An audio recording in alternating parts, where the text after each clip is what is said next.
Hello and welcome to my podcast. Do me a favor, subscribe to the John Keim Report wherever you get your podcast. You're watching on YouTube, hit that like button, hit that subscribe button. You can find us there as part of Empire Media. That's AMPIRE. Always much appreciated when you tune in. And don't forget, you can read my work on ESPN.com. We'll have little mini camp nuggets for you from every team that's going through mini camps right now. Check that out on ESPN.com. You can go to the Commanders page, go to ESPN.com. You'll have it all up there. But I have a couple hundred words on what some highlights, a highlight and a key figure to talk about today with the Commanders. So anyways, look for that. Also, for you gold members, don't forget this Thursday, June 13th, 7:00 Eastern time, with Washington analyst, former Redskin tight end, Logan Paulson. It's a private Zoom session for the gold members. If you want to become a gold member to join in, go to the Empire Media YouTube page. You do it on your laptop, see the word join, click on there and find the gold membership. Anyways, so looking forward to that.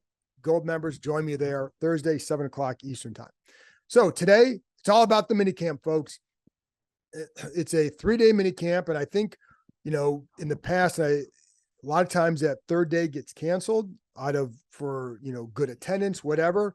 Not going to be canceled this time. And I kind of like that. I like that a lot. And because of the reasons for it, this staff has given this group breaks already. Like they had last week after Memorial Day, the veterans were off. The rookies stayed here. They had a bunch of activities, but the veterans are off. So giving them some breaks throughout this period has kind of helped break it up. And I think it's kept these guys fresh and it's led to a lot of energy all the time. I'm telling you, it's just different. It's just different. But anyways, that's partly why, even though they've had 100% attendance, they're going to keep that third day because they've given them some breaks, but also another reason, one, they were 4-13 last year. There's a lot of work to be done.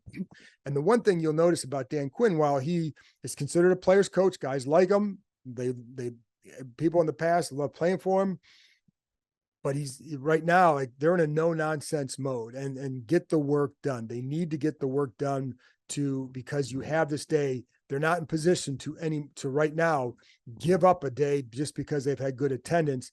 They need to get this work done. And will one day make a huge difference? No, but it's a mindset. And, it's funny because last year, the third day, they actually did have a third day, but it was really kind of more of a glorified walkthrough. So we weren't able to watch it, but the defense pretty much did just go through a walkthrough. The offense, they went through a hard practice. The offensive guys weren't too happy about that because they're watching the defense do it, but they were at different stages of their situations. It was a new offense versus a defense they've been in for several years. Now, having said that, they all needed a lot more work. But the point is, they did have it last year, but it was just a difference. They also needed to keep it because they'd lost an OTA day, but it really was just a glorified walkthrough for half of them. But this time it's going to be a practice, might be a little bit shorter. But regardless, you should like the reason why they're doing it. The other thing, we asked Dan Quinn about Johnny Newton today, their defensive tackle who underwent the foot surgery on his left foot after having the same surgery on his right foot after the college season. So a little bit of an update. I saw Newton walking around with the walking boots still on today after practice, but according to Dan Quinn, he's hit all his markers so far in terms of his recovery. Doesn't know what this is going to mean for training camp. And that's probably going to be something that we learn right before training camp, whether or not he's going to be put on the PUP list to open or whether or not he'll be available. So we just don't know yet. But so far, it's been good progress, but it's still too early to say what this means for the start of training camp. So anyway, that's a little update there. So today, it's going to be a lot about Jayden Daniels again. A couple guys, Jayden Daniels, Terry McLaurin. But I'm starting with Daniels because I'm telling you, man, there's just something different when people talk about him compared to pretty much any other quarterback that I've covered. And there are a lot, there are a lot of guys have gotten some praise for various things, but I think for a guy at Daniel's stage, it's just different. Anyways, so Dan Quinn was talking about how he's able to get out of the bad play and just And part of that comes from the prep work. Like, now getting out of bad play doesn't just mean with your legs. It means identifying something and working to a better play. And that's one of the things that he talked about. One thing they also talked about was his first pitch that he threw at the Nats game a couple of days ago. Not the greatest pitch for, he hit it. I think he hit it in the batter's box. And again, it was not a strike for sure. I think the good thing here is they can rib him about it. And Quinn was asked, like, if they've shown video of that in meetings, he said not yet. At some point that will come up. The good thing here is Daniels will enjoy that. Like, he's just a guy that has fun out there. And I think that's something that's going to become contagious. He is not a loud, brash personality. He's just a young man who's out there having fun and enjoying what he's doing. So I go back to some of the pre-draft conversation that was so ridiculous. Anyways, but I think you're hearing this echoed from player. I mean, I'm talking to people just privately, like, just to get a better feel for them. And they're all saying the same things, whether it's publicly or privately. Terry McLaurin talked about him today, and I have not seen Terry rave about a young quarterback. I mean, he's been with a number of quarterbacks now. He's been with some older guys. He's been with some younger guys. He has not raved about a guy like this, and he was talking about some younger guys, but I haven't heard him rave about any quarterback like this since he's been here. And let me tell you some of what he said. So he talked a lot about it. He said, he talks about no anxiousness in his game, likes the demeanor, always smiling, cool with everybody, guys gravitating to him. He also said, I think he's going to be a good player because I don't think I've had a young quarterback that really has come in and within the first week, he's like, hey, can we get this rep, this rep after practice? So it's exciting for me because that opens the door where they have a lot on their plate, but at the same time, there's an open door of communication. He's not afraid to work on before or after practices. So it makes the growth part a lot quicker. He's very talented. He's extremely humble as well. So Terry went on with a bigger quote, but that I think should tell you a lot right there. The way, and again, when guys are talking about him, you're not just listening to the words, it's the body language, because the body language, there have been times in the past where guys have talked about a quarterback or a player or a coach has talked about him, and you can see the body language. You can hear what they're saying. The words sound good, but the body language doesn't support the words. In other words, like when you're watching guys now, there's an enthusiasm in their eyes, in their face. You can see it when they're talking about him and what they're trying to say. So I know this is going to get some of you guys really excited, and to be honest, it should. Now, where it goes from here, I don't know. I just know that as of June 11th, this is what they're saying, and this is how they're feeling. Now, the next step is to see it in training camp, and then see it in the games, and see it in the season, and see it year after year. That's what you want to see. I get that. And I hear from people who say, like, I don't want to hear this anymore. I just want to see it. Oh, that's great. I'm with you. But I'm just telling you that it's been different with him, the feedback that you're getting. Now, again, you've got to see it manifest itself on the field, and we'll get to some of that in a minute. And then even Nick Allegretti talked today, and he was talking about just how, when he sees Daniels basically talking to anybody in the building, and how he's another guy who said, I get here at 6:30, he's already here. And he even joked, he goes, I'm kind of dragging in, and you'll see Daniels coming out of the locker room and just kind of full of energy and all that. That stuff, that guys do gravitate to that stuff. So that part is real. Where the field stuff goes, time will tell, but the other stuff is real. So, like I've always said, what it does is it gives him a chance to maximize his ability. And, you always, like, there are definitely things he has to learn. Like, there is some red zone stuff that you need to see how he progresses there, because the situational football matters to any quarterback. How, that's been one of the, I wouldn't say hiccups, but that's an area certainly that you see maybe sometimes not as much success, I would say, and a little bit more hesitation or indecision, because down there things tighten up. So, but what we haven't seen too is how do you incorporate his legs into the offense down there and the running game when you're doing it? So there's more to learn there that can help him, but that's always a tough area for any young quarterback to learn because it becomes so condensed.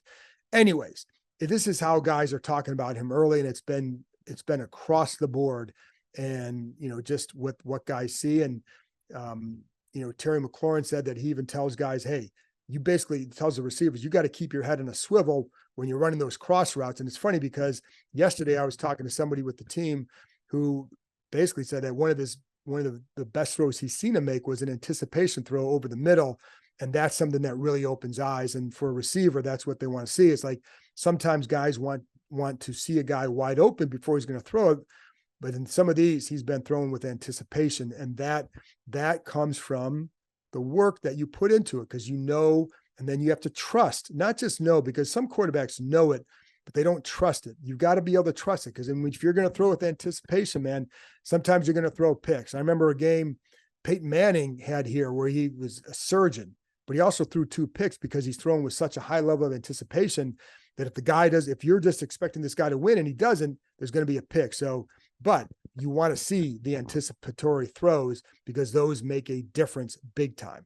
Anyways, the other thing that you see with Daniels is so he and Sam Hartman seem to get along very, very well.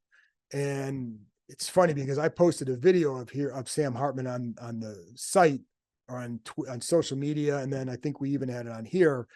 It's, honest to God, some people got upset with it, and it's shocking to me because it was a nondescript video just saying, hey, here's another quarterback in camp. It was not implying anything, and people seem to get a little bit upset. It was kind of humorous and a reminder just how people view quarterbacks sometimes with teams. But what it is like they get along really well, and what you have to wonder for Hartman is, can he develop into a quality backup down the road? No way of knowing. Like, see him in a game. And right now he's not getting a lot of us. But the bottom line of going through all this is those two get along very well. And you see it in those, one thing that I think McLaurin was talking about was just like all the little competitions and how different it is in that regard in the building. And you see it with these quarterbacks, like before practice, like they'll do these drills where they're thrown at this net and there's 3 squares in the net. You've probably seen it. And so there was one time where Hartman got a couple in. You're trying to get in that middle one, right? And Hartman got a couple in there, and it was harder for Daniels. Daniels was, I wouldn't say struggling. He just wasn't hitting everyone in there. He wasn't getting them all in there. And one time he did, and Hartman kind of joked with him saying, hey, thanks for showing up. And then this one, there was another one where Daniels gets it in there again. And then he goes over to Hartman, kind of does a little, finger wag in front of his face, a little joking around. And then Hartman goes, they all 4 of them are going, but then Hartman he goes last. And he gets it. You hear Jayden saying, no pressure, no pressure. And then he gets it in there and he goes over, and Hartman kind of jogs over to Daniels and kind of bounces up into him. And meanwhile, you see Daniels with a big smile.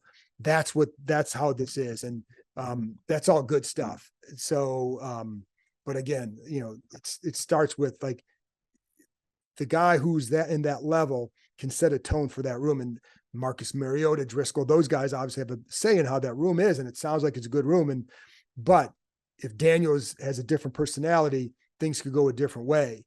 He doesn't. And that's why I think you see those guys having fun out there. And guys, I'm telling you, man, they like going to work here. So see where it goes. But what I know is right now they like coming to work. And when it's all new like that, that makes a difference. But I also think there's something different here. Anyways, so that was going on. And that's always a fun thing to watch. One thing before I get into some practice stuff, a couple notes. Did see Emmanuel Forbes and Jahan Dotson working on catching punts today, and just like working on catching punts, going up and taking, cutting after about 5 yards, doing that during special teams. And this is why some guys last a long time. So I'm watching Zach Ertz during the special teams drill. So you got on one side, you got guys working on the new kickoff drills. You have a bunch of guys working on kick returns. I talked about them last week, but you do have like that. So that's what's going on. You have the quarterbacks working over here. Meanwhile, you got Zach Ertz, just, he's running a couple routes with cones, and the assistant coach will be just throwing passes to him. And then later he's working with tight ends coach, going over just some releases at the line and just walking over, and he's receptive to the coaching he's receiving, because you see the coach talking to him, and you see Ertz putting into play what, the way he needs to step, the way he needs to use his arm, his hands. And that's why a guy lasts as long as he does, because you're willing to do that. And when we talk about leadership, that's also leadership, because if you're another player out there, you're watching that, that's another form of leadership. You're seeing what this guy's done to stay in the league this long. And it's why he could be a productive player for Washington this year, because, just going over all these details still matters to him. And that's, again, you get a snapshot into why a guy lasts as long as he does. And I always remember talking to Vernon Davis about this, like, the secret's there. Like, it's the work you put into it. And guys that figure it out early tend to have double-digit year-long careers. So anyways, that's another thing. Today there was a lot of, it's funny because one of the things that you notice out here too is they do a lot of no huddle and a lot of hurry up. And there's an offshoot of that. And there's a couple of things I want to talk about with this in terms of communication. But when you see the no huddle, what you see is a defense that's forced to communicate, because you need to know right now what is going on. What what coverage you in, what are you seeing, whatever. But there's a lot of communication, and I do not remember seeing this before, right? So like, that's a very good thing. And so it's one of the things, like, they're going to run no huddle. They're going to run some hurry up, right? But the benefit for the defense is you learn how to communicate at a faster level and at a higher level. And it's funny because you don't see a lot of screw ups. I mean, they're going to mess up and you guys are going to get the wrong spot and all that. But even on offense, like I was talking about this with Craig Hoffman on his Take Command podcast on his radio show, we were talking about how many guys get filtered through on defense, and they pair anybody with anybody. You're seeing Bobby Wagner with guys who are going to be cut, et cetera. Like they really cycle guys through. There's a couple of reasons for that. And I talked about this before, but one of them is you want to see how guys react when they're around better players, like who might be a young guy that steps up in those situations. But the other thing to me is when you're getting new guys in there, you have to communicate even better and even more. So I think the offshoot of how they're doing things should lead to better communication. It should. Now, again, I always say, let's see it during the season, but when you're out there, you're hearing the communication in a way that you haven't heard that the last few years for sure. So that's obviously a very good thing. And they were working on the screen game today, set it up pretty well. And there were a couple of times they get the defense with a couple of really nice setup screens that were, again, set up very well and just good blocking out front, guys going. I like how they used Benz in it. And it's funny because I've watched some video of Kyle Juszczyk and just like the versatility that he adds and how that can enhances the 49ers offense. Now, not comparing him to him, but that was a guy that Adam Peters brought up, that there are some traits that you might see and some of that versatility that you, for the Commanders, hope that is there. And so that could be like, I see him running a slant route on one thing, but on another time they had set up a screen. I think Mariota was quarterback on this one, but there's a swing pass to the left to Jeremy McNichol, who, by the way, is a guy that I think has a real shot at making this roster as a running back. But so he catches the ball on the left, but you have Sinnott out front as a lead blocker and does a nice job. So he cuts up field with what would have been a good gain, but it's because of his ability to block in space, which is not something that all tight ends can do. But that's, so you see some of that versatility. Can they tap into that and when? But that would be a big help if he becomes, obviously if he became like a Juszczyk, that's a huge help. But if he can become a versatile player for them, even if it's a poor man's Juszczyk, that would help as well. And so got to see more.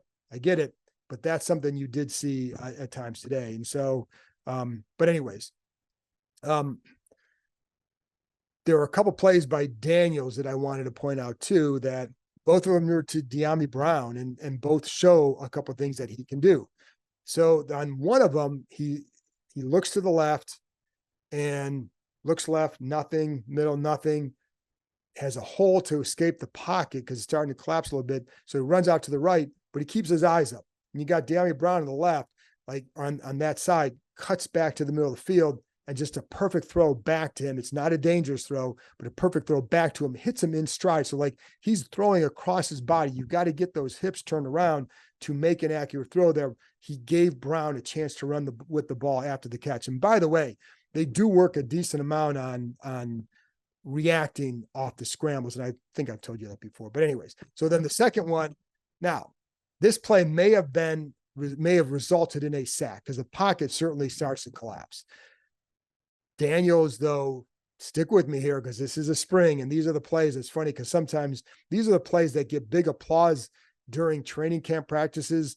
And sometimes you say like, that's great, except it would have been a sack. Now, in this case, I think it would have been. However, because it's Jayden Daniels, who the heck knows? He may have tried to get out of there earlier, but the bottom line is forget that part. He gets out of the pocket, runs to his right, and just throws a strike down the field, down the right side to De'Ami Brown, who it's like a 45-yard gain and makes a one-handed grab down there.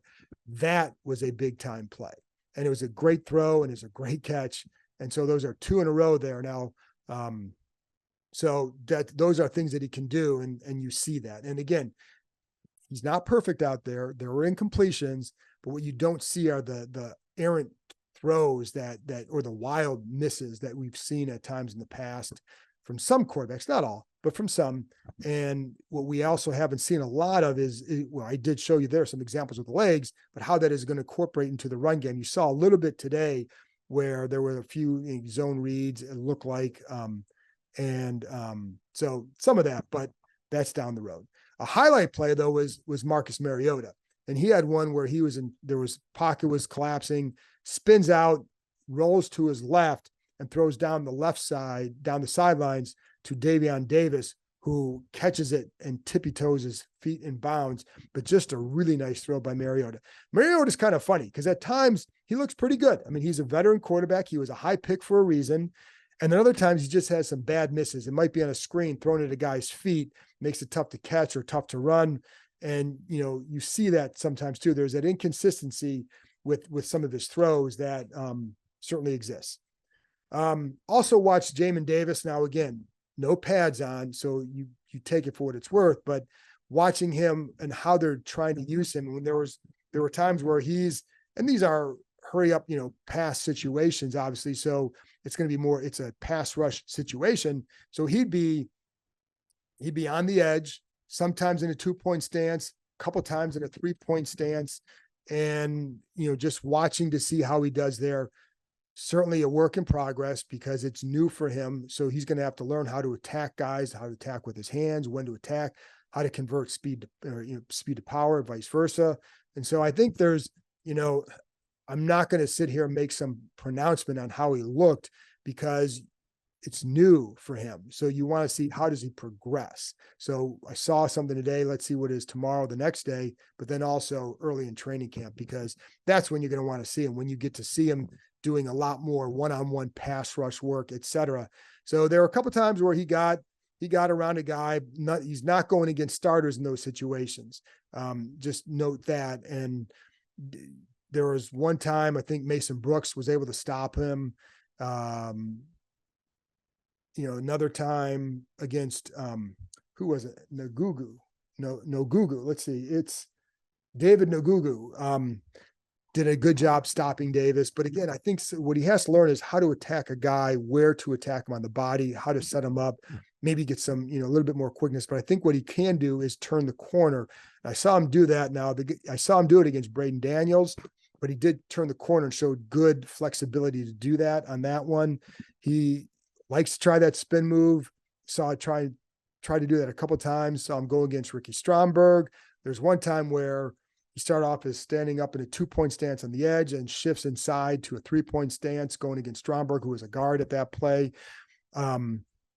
So just using him all over the place. And again, I'm not sitting there drawing any conclusions on his work because it's early for him. So see where he improves. But I do think there's a lot of room for improvement, but you want to see how he starts to translate when there are pads on. So anyways, and then one of the other things is, it's the other thing, because I talk a lot about Jayden, obviously, but Bobby Wagner is also a guy that gets people excited here. And I'm talking about teammates. Like every time they talk about him, it's, again, eyes light up, and like they always reference Canton, Hall of Fame, Canton, Hall of Fame, Hall of Famer, Canton, going to Canton. They Terry McLaurin did that today as well. Grady did it. I mean, they all kind of do it, but it's funny because they bring up McLaurin. I don't think I've seen him that excited about where a team is at that he's been on. And I think there's just some guys that just feel such a breath of fresh air for them that it's been really energizing. And I think McLaurin is in that group for sure. Like, he talked to us for over 20 minutes today, which is, it's a lot for a spring practice, but he could have kept going longer. And it's because he kept giving long answers. And Terry's been our good guy award winner for 4 years for a reason. Really insightful, but there's also a level of energy and excitement that I think comes with him right now. And I think that's what you're seeing. And I think it's not just Jayden Daniels. It's all of it, right? But that's something that you're seeing from him. And I'll probably get into that in another podcast, some of the stuff I'm talking about, because I do think it's worth noting just how his body language was, just how excited he was talking about all this stuff. And then people talking about him. And I think that's one thing that Dan Quinn was asked about him today. He talked about his professionalism, and he shared it. And he shared an example in front of the team. And it was, McLaurin always works on something every offseason, right? This time he wants to get more yards after the catch. The yak last year was terrible for all of them. I think there are a variety of reasons for that. But what Quinn pointed out, and he showed an example of this, he's watching McLaurin go through some of his stuff after the catch, going through some deliberate movements that set up maybe getting past a guy after the catch. It's all designed to do that. And he can be very intentional and deliberate with what he's doing. And I think it's, as he pointed out, as Quinn told the team, is like, no matter how good you are, you can still always get better and work on something. And that's why I pointed that out. And Allegretti pointed out, he was asked about McLaurin because he came into the podium right after McLaurin talked. And, it's funny because, like, you can tell there's, as McLaurin is going up the stairs and Allegretti is at the podium, he kind of joked with McLaurin about finally getting done. And then McLaurin just kind of smiled and yelled to him, like, hey, he's one of the funniest guys in the team and all that, blah, blah. But it's just like, they're new, like Allegretti's new. So they clearly have done some good team bonding stuff here. And that's one thing that some of these guys have talked about. The O-linemen for sure have done a lot of that, going out to eat a lot every week. It sounds like there's some O-line dinners. Anyway, the one thing that stood out to Allegretti about McLaurin was that I don't know if it was in a group offensive meeting or something, and they were talking about various things. He said the first thing that McLaurin mentioned was blocking for a receiver, was the blocking. And I've told you guys before, like, I think the receiver blocking has to be more consistent this year, because that's how you get your really good runs as a running back, right? If the receivers are blocking, typically you're going to get some good runs. Like, you watch a Kyle Shanahan offense, his receivers always block their asses off. And so I think that needs to take place here. I think they need to be more consistent, but the fact, like, that really stood out to Allegretti, that was the first thing that McLaurin talked about. So anyway, it's a long, long report here. Oh, by the way, they did have some kickers in for workouts. Today they had a handful in. There was one guy was out at practice as well today during practice. It was Lucas Haversick. They also had Jake Bates, who kicked in the UFL. I told you about him before, like, as a guy to keep an eye on, because a lot of teams have been interested in him. He was scheduled to visit on Tuesday as well. So they are looking at other guys. And I do believe, like, you're going to have, it wouldn't shock me if there's a different kicker to open training camp, just because they had a bunch, they had several in today. So they're going to keep looking for that. And you have to, you have to. So, anyway, just want to toss that in there, but that's it, folks. That's it for me today. Hope you enjoyed the wrap up. I'll be back with another wrap up after Wednesday's practice. So I'll talk to you next time.